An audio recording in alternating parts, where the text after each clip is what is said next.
ассалому алайкум, мардуми сарбаланди тоҷик.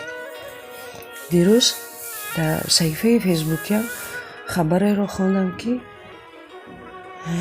ҷавони 23 солаи тоҷик ҷамшед солиҳов кормандони мақомоти ҳифзи ҳуқуқи Россия дастгир карданд.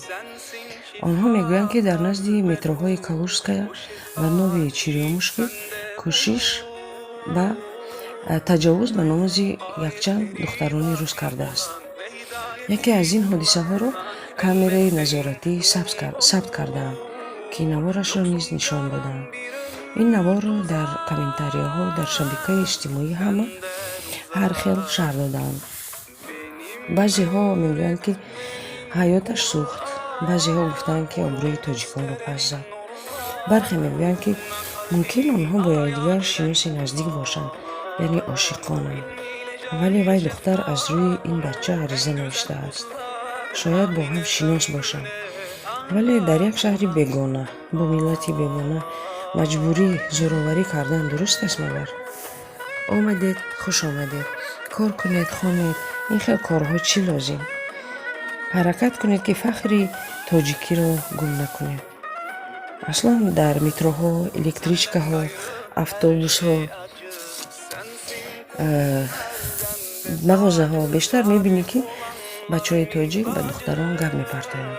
агар духтарон нигоҳ накунанд, боз ба забони тоҷикӣ суханҳои ғайриинсонӣ мекунанд.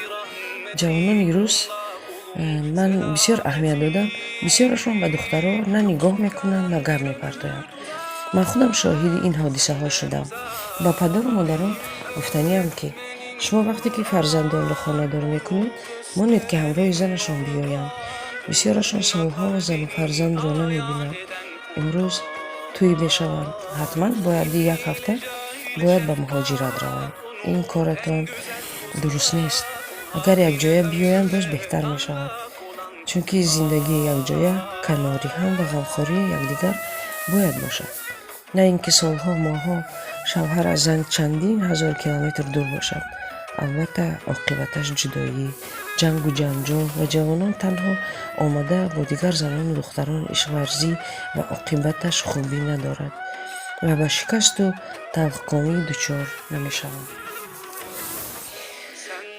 ба ҳамаи мардуми тоҷик гуфтаниям, ки паноҳатон бар худо, доимо сарбаланду сарфарозу некном бошад.